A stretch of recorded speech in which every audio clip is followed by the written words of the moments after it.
రేవంత్ రెడ్డి అబద్దాల ముఖ్యమంత్రిగా మారారని ఎమ్మెల్సీ కవిత విమర్శించారు. కర్ణాటకలో కులగణన ఎలా చేయాలో సిద్ధరామయ్యకు నేర్పించానని రేవంత్ రెడ్డి చెప్పుకుంటున్నారని, కానీ కాంగ్రెస్ అధికారికంగా విడుదల చేసిన ఫోటోలో రేవంత్ రెడ్డి లేరన్నారు. రేవంత్ రెడ్డి ఎన్ని అబద్దాలు ఆడుతున్నారో ప్రజలు అర్థం చేసుకోవాలన్నారు.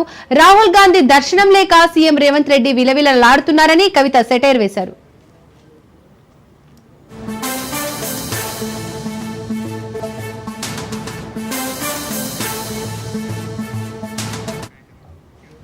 ఆర్ఎస్ఎస్ స్కూల్లో టీడీపీ కాలేజీలో చదువుకున్నానని, జాబ్ మాత్రం కాంగ్రెస్ లో చేస్తున్నానని రేవంత్ చెప్పినట్టు కవిత గుర్తు చేశారు. కాంగ్రెస్ లో చేసే జాబ్ కి రేవంత్ కి పాస్ మార్కులు కూడా రావడం లేదన్నారు. ఢిల్లీకి వెళ్లడంలో రేవంత్ రెడ్డి హాఫ్ సెంచరీ చేశారన్నారు. కనీసం మంత్రి మార్గాన్ని కూర్పు చేసుకోలేదని, అసమర్థ బలహీన ముఖ్యమంత్రిని గతంలో ఎప్పుడూ చూడలేదన్నారు.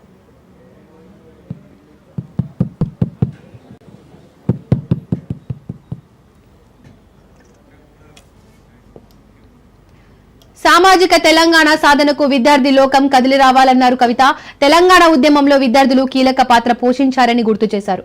సామాజిక తెలంగాణను సాధించడానికి విద్యార్థులు నడుం బిగించాలని పిలుపునిచ్చారు.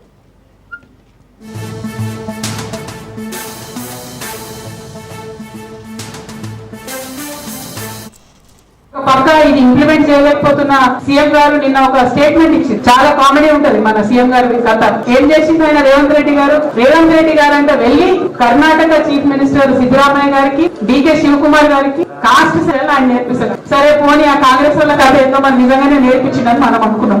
మన సీఎం గారు స్టేట్మెంట్ ఇచ్చిన గంటకే రాహుల్ గాంధీ గారి దగ్గర నుంచి ఒక ఫోటో రిలీజ్ చేసి అందులో మాత్రం ఆయన లేడు, సీఎం లేరు, ఓన్లీ రాహుల్ గాంధీ, డికే శివకుమార్, అట్లనే సిద్ధరామయ్య గారు ఉన్నారు. అంటే ఈయన అన్ని అబద్ధాలే చెప్తున్నాడు. అక్కడికి పోయినా అని చెప్తుంది, కానీ వాళ్ళ పార్టీ వాళ్ళే కామెడీ చేసి ఆయన లేనటువంటి ఫోటోని రిలీజ్ చేసి పాపం రాహుల్ గాంధీ గారి దర్శనం లేక సీఎం గారికి చాలా ఇబ్బందిగా ఉన్నట్టున్నది. ఏది పడితే అది మాట్లాడుతున్నటువంటి పరిస్థితి మనం చూస్తున్నాం. రేవంత్ రెడ్డి గారు మొన్న బుక్ రిలీజ్ ఫంక్షన్ పోయింది. అక్కడ ఏం మాట్లాడుతున్నారు, మీరందరూ స్టూడెంట్స్ మీకు తెలుసు. నేను ఆర్ఎస్ఎస్ స్కూల్ పోయినా, టీడీపీ కాలేజ్ పోయినా, జాబ్ మాత్రం కాంగ్రెస్ దగ్గర చేస్తున్నా చెప్తున్నాడు ఆయన.